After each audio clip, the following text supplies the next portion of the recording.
Hello, and welcome to Barbatus Catholic Podcast, the show where three Mexican dads talk about faith, life, and culture. We are your hosts, Gustavo, Ivan, and Walter, and today we are going to talk about being Mexican, life and death, darkness and light. But first, a word from our sponsor. How can you teach your children to live their Catholic faith beyond the walls of your parish? One way is to engage your family's values in a Catholic healthcare option like CMF CURO. CMF CURO is an affordable Catholic healthcare ministry that's perfect for growing families and that's rooted in church teachings. CMF CURO members share medical burdens in community, have access to a spiritual director, concierge services, health and spiritual resources, and more. Learn more about CMF CURO at mycatholichealthcare.com. That's mycatholichealthcare.com.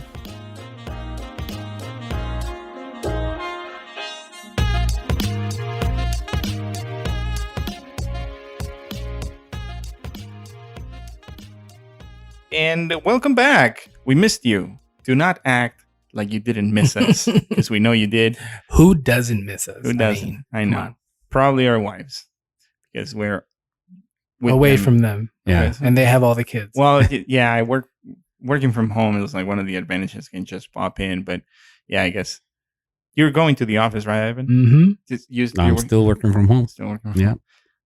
Now I have a hybrid situation where I go Tuesdays and Thursdays. So those days I'm like, I really missed you guys. But anyways, welcome back.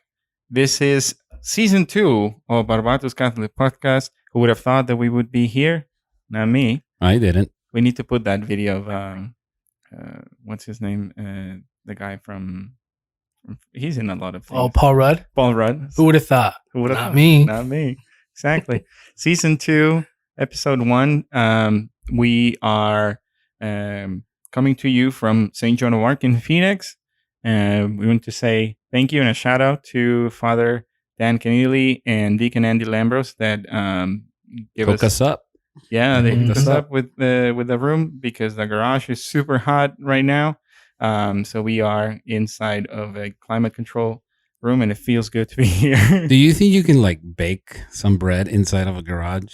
Oh, probably, most likely. Well, you can at least cookies, at least. Well, you can at least rise the dough really nicely, right? Yeah, in the garage. it would. It would rise like crazy. It's super fast. Like if you're trying to get your sourdough starter to get really active and you put it in your garage, like whatever happens in 24 hours, you can accelerate it in like 8 or so less. Bakers, move to Phoenix. Yeah. Well, sometimes that's a blessing and a curse. Like I was trying to make croissants in June of last year, and because there's like layers of butter and dough, it doesn't work because has to be cold, right? Yeah. Cold pressed.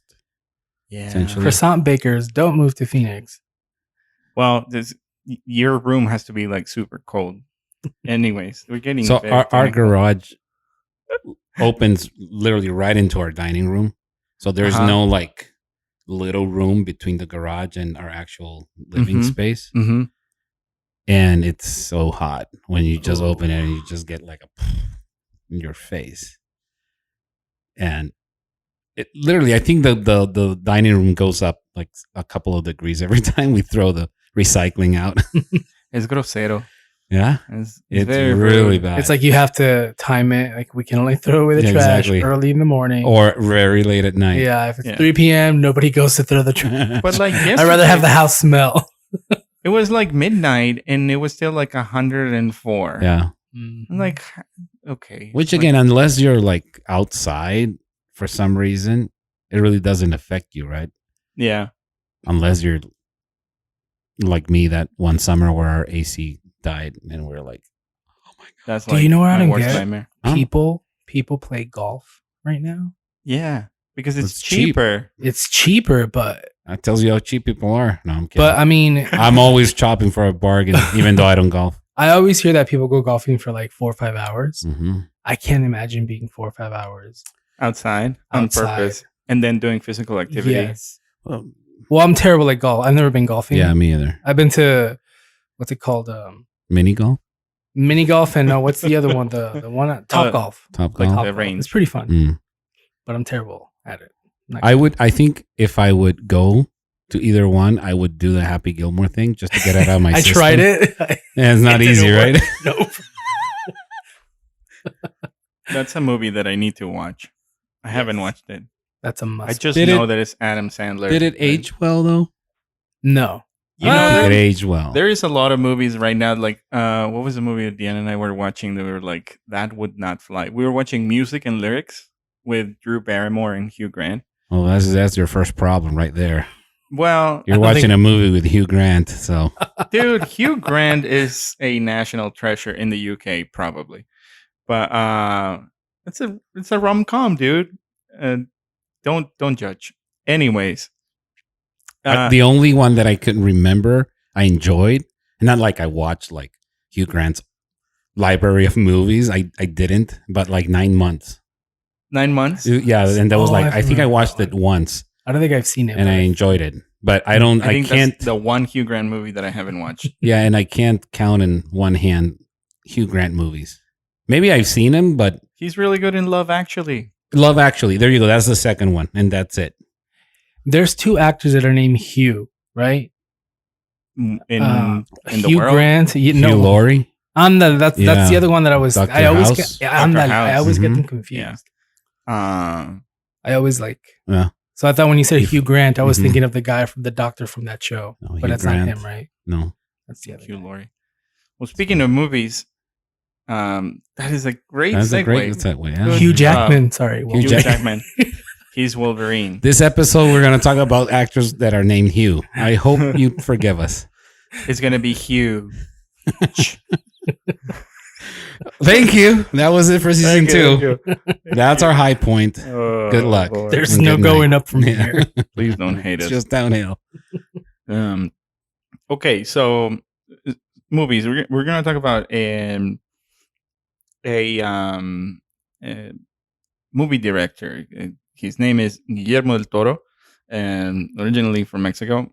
And I was watching an interview after he won the Best Director in 2018 for the Golden Globes, I think. The Shape of Water, right? Something like that. For The Shape of Water, yes. El Monstruo. So Julia Pierpont of China's Xinhua news agency asked him, you really understand and have an extraordinary ability to look into the shadow side, into the darker side of human nature and fantasy and terror. But you are also really joyful and a really joyful and loving person. How do you find that balance? And Guillermo del Toro's response was, I'm Mexican. No one loves life more than we do, in a way, because we are so conscious about death. So the preciousness of life standing side to side to the one place we're all going through. Then he goes on with some example about everybody in this planet has boarded a train that its final destination is death. So that in the train, we are going to live, we are going to have beauty and love and freedom. And I think that when you eliminate one of the two sides of the equation, it's a pamphlet. And when you take into account the dark to tell the light, it's reality. So I shared this video with Ivan and Gustavo, and I was like, we need to talk about this because there is a lot to unpack from that little sliver of an interview, you know. So do you guys want to do like what you thought about it when I send it to you first? Sure. And then we can go into like me nerding out about the historical points of where all of this comes from. Sure. Just for reference, if you guys are not familiar with this director in particular, Guillermo del Toro, he directed movies like again, Shape of Water and Pan's Labyrinth, which is one of my favorites from him. The Devil's Backbone. The Devil's Backbone is like crazy good. Yes, that's when I first underrated. noticed that Mexican cinema had potential. Mm-hmm. I was in college, and I remember because I was in this like film class that we had to take for ours that semester. And this one guy was saying, this director is great. You should check him out, blah, blah, blah. He was like a film buff. And I remember seeing the trailer. I'm like, this, because in my mind, Mexican movies always were Lola la Trailera and Mario Almada. And then if you go back further, like Cantinflas and, and like black and white. You have like the 50s, which was like the golden era of Mexican cinema, but then the 70s, 80s is like it went so to the bad. Toilet. It's so bad. Everything was like cine de ficheras. Yeah, exactly. Very horrible. Very, very bad content for any age. Mm-hmm. Very inappropriate. And that's what I related like Mexican movies to. Mm-hmm. You know what I mean? So when I first saw that trailer, I was like, wow, somebody like bought a real camera. Devil's Backbone is El Espinazo del Diablo? Yep. Espinazo del Diablo. Okay. Yeah. So, I mean, I'm sorry, I didn't want to go on a tangent, but maybe people aren't familiar with like Guillermo del Toro as a name. So maybe like naming some movies will be like, oh yeah, I remember that movie. So that was it. Well, especially because he started directing in Mexico, but then he crossed over to Hollywood. His most commercial ones, I think, were like Hellboy. Mm-hmm. You know, Dude, 1 and 2. Pacific Rim are the Pacific most recent Rim. ones. Mm-hmm. Yeah. Hellboy movies are they're so good. He's really good. You know, I've never been into comics like a whole lot, but because he's like Mexicano, I gave him obviously the benefit of the doubt, and I watched like Hellboy movies. And I'm like, this is surprisingly enjoyable. For somebody that doesn't like comics, I didn't know Hellboy or his story or whatever. Mm-hmm. I thoroughly enjoyed it, you know, and I was looking forward when number 2 came out, and I didn't like it that much, but it still holds up, I think. Yeah. It's one of the things that makes you proud to see other Mexicans being successful in the world scenario or La farándula. Yeah, you know what I'm trying to say. Yeah, right? yep. So, but anyways, like, how does this tie into the main themes of the podcast? Because you're like, okay, you're listening to a Catholic podcast where 3 Mexican dads talk about faith, life, and culture. But I wanted to dive into a little bit of the pre-Hispanic context of like how Mexicans seem to be very okay with death, and this was part of like my own education, because I feel like growing up it's like something that we're very familiar with, to be around like images of skulls and La Catrina, which we'll get to it in a minute.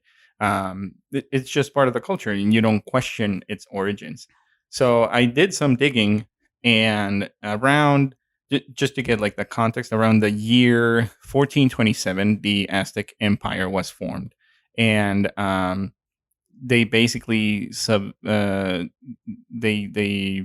gained land from other tribes in the central part of Mexico, and they worshipped this goddess called Mictecacihuatl. Try to say it 3 times fast. Mictecacihuatl, goddess of death and the underworld, and they celebrated her for about 20 days from late July to early August. So those were like the festivities of this goddess. And part of the rituals consisted of burying their loved ones with food and precious objects. Like, this is not new to the Aztecs. It's like something that the Egyptians did as well. Kind of this, like, they're going to need this in their other life, but this was more of like appeasing the goddess of death by doing these offerings. It's like your version of the 2 coins, right? On the eyes for the... Yeah. For definitely. The boat paddler or something. I don't know. I'm butchering it, but that was it. That's essentially you're preparing them for the afterlife, for that journey. So then in cut to 1519, when Spain conquered Mexico. So with the Spanish came Franciscan friars that started working on converting Mexicans to Catholicism. So then you have Our Lady of Guadalupe that appeared to Juan Diego in 1531, and then the blending of like the pre-Hispanic beliefs in the Catholic culture began. And then as a compromise of the blending, you have indigenous practices of honoring the dead, moving to All Hallowtide, which is All Saints Eve, All Saints Day, and All Souls Day. That's why it's like huge in Mexico to celebrate Dia de Muertos. And I did not know that this came from like the blending of pre-Hispanic culture with like the baptizing of those celebrations into like Catholicism or Christianity. You have things like the marigolds, the sugar skulls, the punny calaveras that you write as a jest to tell how La Catrina, which is pretty much the Grim Reaper, is going to take so-and-so to the graveyard. They remain as a part of the indigenous heritage. Those were things that people were doing prior to the Spanish conquering Mexico. And those are the I find it funny that on November 2nd, I don't know, did you guys ever get like a sugar skull with your name on it as a treat for Dia de Muertos? We didn't. I mean, we celebrated Dia de los Muertos, but it wasn't. We wouldn't go big with. At least my family, we wouldn't go big with like the sugar skulls and. Okay, pan de muerto. Mm-hmm. Pan de muerto. Pan de muerto, I believe yes, pero not the sugar skulls. I think my parents tried like maybe 1 or 2 years to give us candy skulls instead of celebrating Halloween. As a way to dissuade us. But you know, when you go asking for candy door to door, like the bounty is bigger. So yeah, also Monterrey is very Americanized. In sugar that way. skull Twix.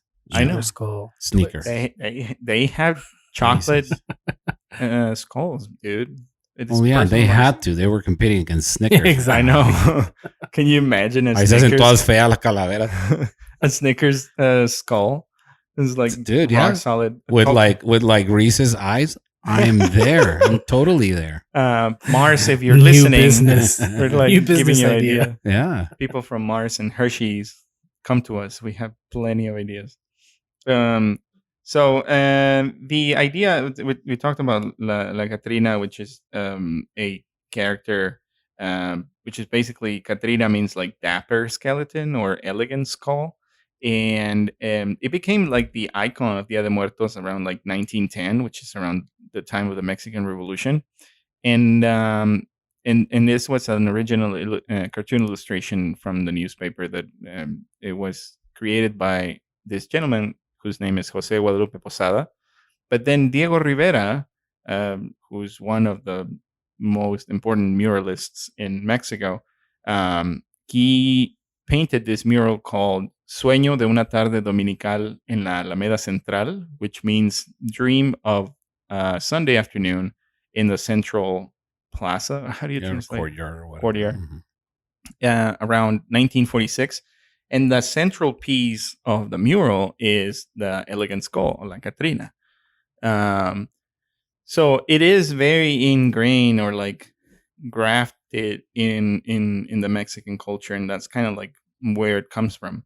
So after we set the stage for this festive aspect of Dia de Muertos and how comfortable we are with death, to the point that we mock death and we include it in art and culture, then jumping from there to the Catholic side.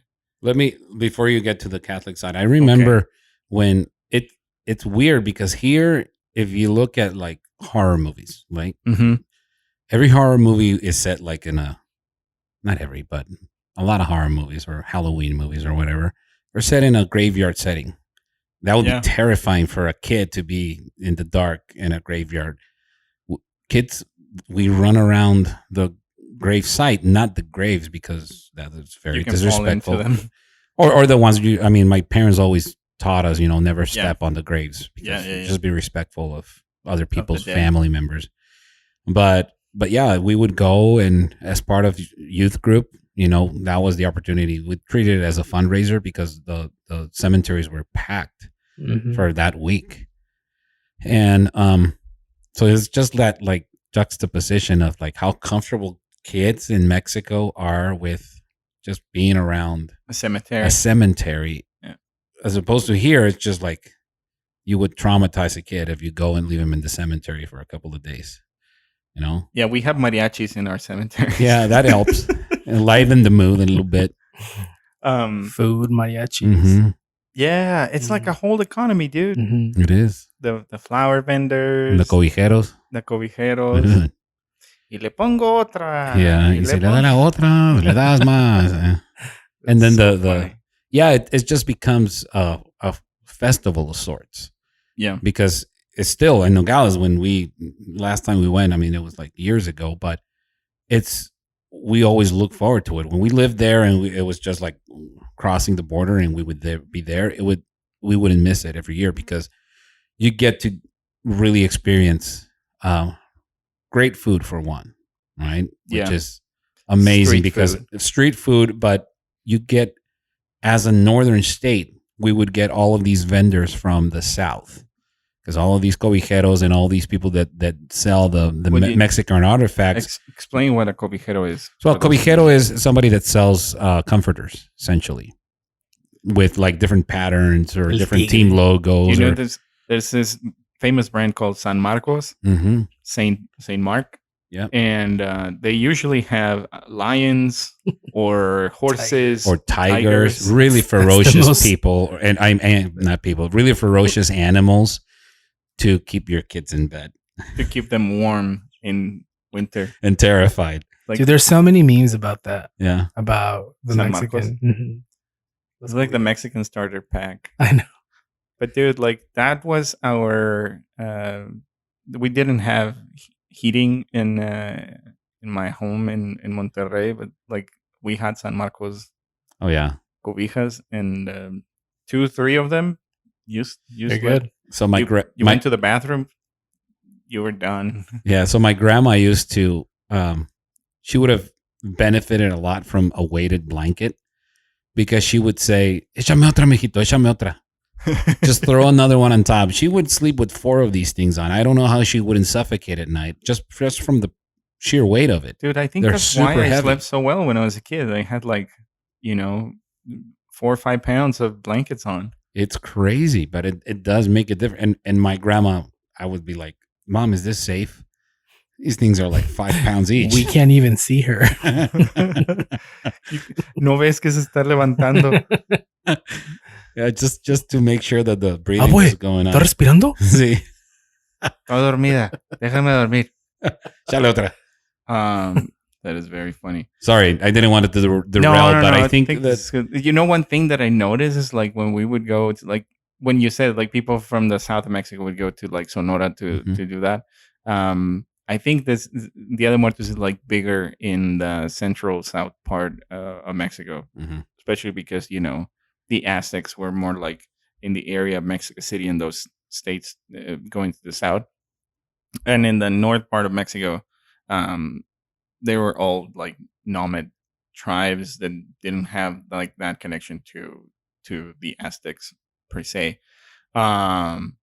So it is always like very interesting to see how different people in Mexico live Dia de Muertos, and some of them like really go overboard with like parades and things like that.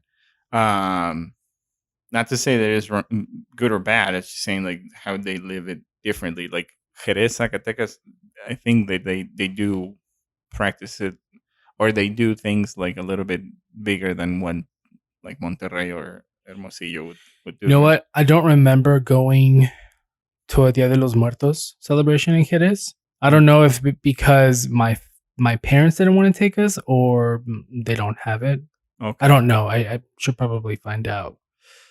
But I've talked about Sábado de Gloria. Yeah, but that's why I wanted to so you ask. would think that Yeah. okay, if we do that, we probably do. So I don't know. I can find out though. That'd be fun. Yeah, Road trip. I Road know. trip. Yeah, dude. Going to Oaxaca or some of those. I need to find like a good video of like the parades that they do, and the Festival of the Marigolds is one of the other things that happens during that weekend. But okay, so you have that aspect of like Dia de Muertos and how comfortable we are with death. Um, so how did it get baptized? Or how do we make a connection for us as Catholics, you who are listening? Um, so I came across this concept of memento mori, remember death, right? Is that what it means? Hmm. Which, if you think about it, in a way, is what Del Toro is talking about with the train image that he's trying to paint. We are painfully aware of our mortality, which prompt us to make the best of things while we are alive. And okay, yes, we know that we are going to die, and that our at least my grandma would have these sayings to say like, nos vamos a morir. Hmm. They're all very aware we're gonna die. It's like, not to say like in a fatalistic way, but in a very matter of fact way. Like, Correct. we are all going to the grave. Hmm. Um, and you can approach that two ways. Either you can, if if you don't believe, you're not a believer, and say this is it. YOLO. Exactly, right. It that's one way that people can live their lives. It's like, this is all that it is. I'm going to focus primarily in my life to pleasure, to Hmm. enjoy things, to have good drink, good food, To be happy. to be Make happy. myself happy. And Yeah. Mhm. Well, what I think is going to make me happy. Hmm. Um, but memento mori it's okay. Yes, it's like an awareness of what is going to happen to us and why death entered the world with the fall. But that awareness is to make us prepared for what comes after death, which is hopefully um, living in eternity with God in heaven. So that that full scope of the light and darkness of life and death can help us in a way just try to live uh, fully in the way that the Catholic Church um, describes to live a create that we are created for greatness, like Hmm. Pope Emeritus Benedict XVI said. If we go a step further into blending the cultures, and we take a look at, for example, Saint Paul in Philippians 1:21, he says, "For to me, life is Christ and death is gain," because we know that death is the passage to eternal life with God. Um, so how do we take it to, like, okay, now we know this, like, what do we do after that once you're like painfully aware of where you're going, and then that that death is just like the door to the next thing? Hmm. No, I'm asking you, like. Oh, you're asking? Oh. It's I don't know, man. It's one of those concepts that you hear and it's very trippy. You know, I remember one of my sister's good friends that I grew up with. They lost their father, and and he was a great man, super awesome. And they had his funeral mass here. And I mean, granted, he had 4 girls, and the girls were, I mean, they were a mess. I think they grew up Catholic. I don't know if they practice their faith, but I mean, just knowing that their father had passed, and and I remember that I sang the psalm at his funeral, and then afterwards we went to the cemetery, and Father Klein, shout out to Father Klein. Father Klein did the mass, and he went to the cemetery as well. So after he did the prayers, and they were still, before they lowered him down. I mean, the girls were just, I felt for them, because they just lost their father. But I remember Father Klein coming over and he was talking to me. He's like, and he saw how sad they were, and he was saying, man, like if only they knew that his journey and where he's going next, like it's a beautiful thing. Like he's like this, like yes, his body is dying, but like his next life it's going to be so much better than what it is now, and it's cool to think that, like, as not just as Hispanics, but as human beings, like we look at this thing as death, and it can be kind of scary. Like I don't talk about death with Nayeli because she doesn't like to talk about it. She's like, I don't want to talk about it. Like she can't, the fact that she's not in this world anymore. It's something very scary for her. So we never talk about it. But like now that I'm a father, I'm like, I think about these things more, and I'm like, man, like there's so many things that I want to do, and so many things that I want to teach my family, and that, like, if I were to go, like when the Lord calls me, like I just want to be ready, Yeah, I think that's key. You need to, you don't have tomorrow guaranteed. Exactly. None of us do, right? Yeah. That's what I attribute it to with Memento Mori. It's the preparedness for that that unavoidable end, whether it's tomorrow, whether it's 50 years from now, wherever you are. Like the train thing, right? Train's going to come to a stop, and everybody's got to get off because it's going to go pick up more passengers. So the thought of the Memento Mori, it's that constant reminder of what state is your soul in, because the body's gonna stay.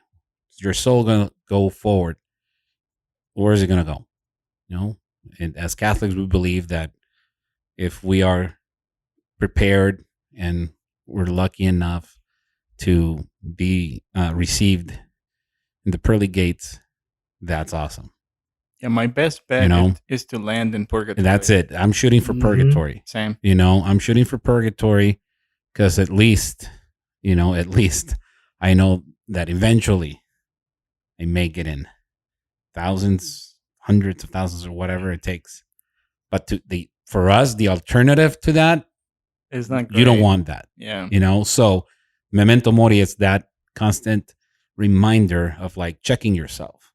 Not just be good so you don't go to hell, but as fathers and as husbands, how are we making sure that our kids, children's souls, that our wife, all of the people, how are we going to get them into heaven, and how are we going to get ourselves into heaven? Because that's our responsibility. That's our responsibility as fathers. Yeah.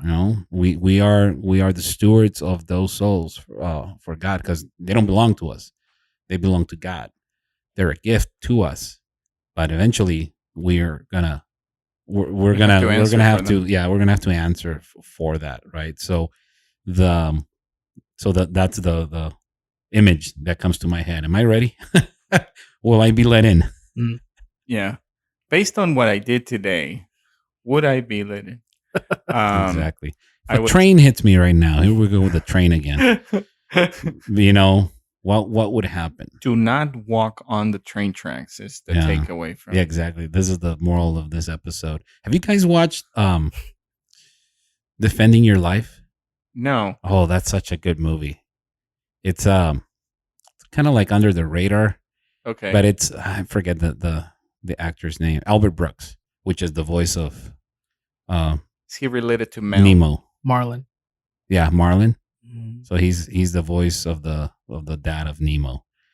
He's not a voice talent. It's like him. It's a movie. It's him and Meryl Streep.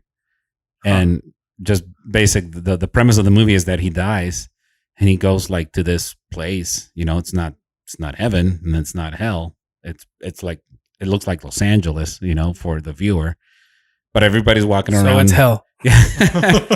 Everybody's walking around in white robes and everything, and all that it is like judging. They sit you down, and there's 3 judges for everybody, and they're like going through your life like on video. You're sitting in front of a Let's check the tape. it's exactly. It's like The Good Place. I you ever haven't watch The watched Good it. Place? No, but that's what it is, and you're just like reviewing your life. That's a show, right? Yes, it's a very good show. I won't spoil it, but you guys should watch it. Just saying. Did it get canceled or still going? I think it ended after 4 seasons, Ah. but it's very good. She cannot curse, right? In The Good Place. No, so she says like, "What the fork?" and things like I that. do remember. I think Deanna started watching. And I'm like, this is dumb. What is forking I think happening? I watched like the first 2 episodes, and I couldn't get into it. Yeah. It's fun. Uh, Also, wait, am I the only one that thinks of when I die, and hopefully I go to heaven, that I'm gonna die in this body, gordito, all that. But then when I get to heaven, it's and then glorified. and in the glorified body, am I gonna have a 6-pack? In your glorified body. Yeah. ¿Voy a estar bien guapote? Ya estás bien guapote. Thank you. But even more? Se puede. I don't know. Am I the only one? Am I the only one that thinks of these stupid things? No, it's like, you know what? Deanna has like this image that when she gets to heaven, God is going to put her like in a baby carrier, like on his chest, and it's like, I'm gonna show you around. This is Saint Therese. This is Padre Pio. This is, but anyways, I wanted to touch on something that Gustavo said earlier about, the options, right? Of like, we know that our soul can either go 2 places or 3 places, but purgatory with hopes to go to heaven after the soul is completely purified and being able to enter. I was teaching catechism for 3rd graders. I don't know how many years ago. The only time that I did it, and it seemed to be that there was more of a fear of they wanted to follow God's will out of fear of not going to hell instead of love of God. And that's what I was trying to like bring home every single class almost to say, like, okay guys, yes, the idea of hell is like not great. But the intention of what you're doing is you're not doing it because you don't want to end up in hell. Like, we're doing this business because we love God and we want to reciprocate the love that he has for us. And by doing so, we get this, it's a gift. We don't earn it. And that was like you said, Ivan, is pretty trippy because you're like, okay, it sounds like a rat race, right? Because there's no way to earn it and say like, I did all this 5 things in my life. I checked all the check boxes. I'm for sure going to heaven. It doesn't work that way. It's complete gift. We can have certainty of someone going to heaven, say if like they got last rites before they passed, but never like 100% certainty, which is what the church would call a mystery, right? We have a bunch of mysteries around our faith, which is very trippy. And I think for the mind of a 3rd grader, it's even way more difficult to wrap their mind around. I mean, I am almost 38 and I'm still like... Yeah, because you just can't fathom it. Ivan, you're talking about, am I going to have this body? Am I going to have that? Whereas like, am I going to know Nayeli up there, or are we going to still be married, or we're going to be this or that? We're not going to be married. Correct. But people have these thoughts. That's what I mean. People have interpretations of what that will be like. Have you guys seen this like illustration that goes around, and like I've seen it on Instagram a couple of times of this woman like hugging Jesus and like with a scream of happiness in her face, and you don't see Jesus because she's covering him with her arms, but you notice that it's Jesus. And in the caption it says, "I can't wait till this happens." Man, that it gave me goosebumps the first time that I saw it, because then you really visualize it as like, That would be incredible, just to imagine it, and to have that frame of mind. I think that's where again, bringing it back to what Guillermo del Toro said, saying, you know, why we're very aware of it. You know, we're joyful, but we're also very aware of our own mortality. Mm-hmm. And Mexicans in particular have that trait, which I think it's pretty cool. You know, I'm proudly Mexicano in that sense that I'm like, yes, I grew up with this.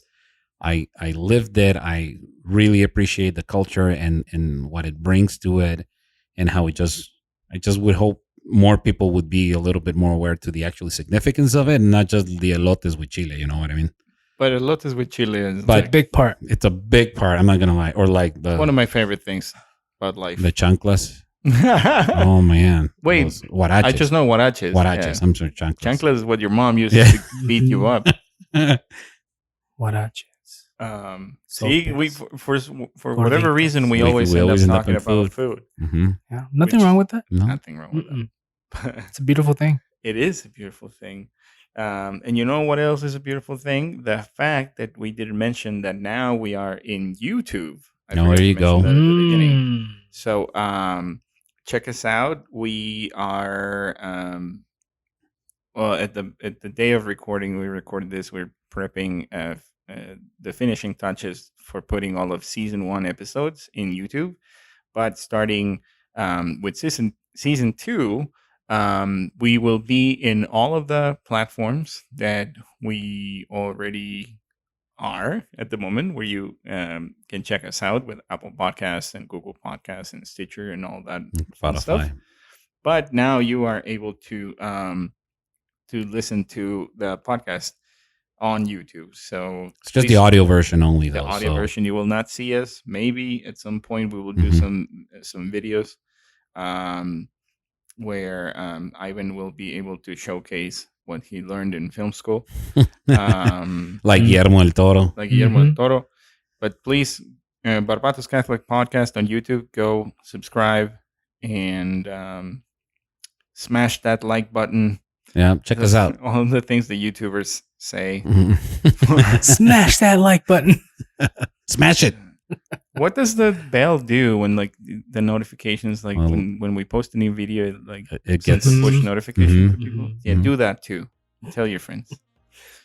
Yeah, bring a friend. Bring a friend. Everybody bring or a three. Or three.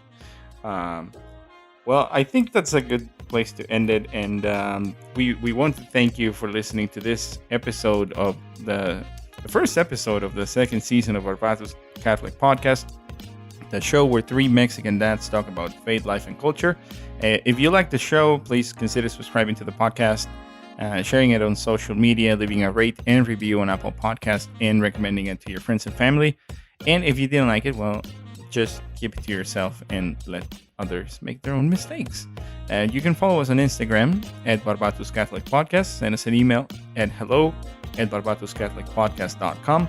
On the web, we are at barbatuscatholicpodcast.com, where you'll find the show notes for this episode and more. And memento mori. Think about where you want to end up after you finish with this life. And bless us, Casey. Pray for us. Until the next time.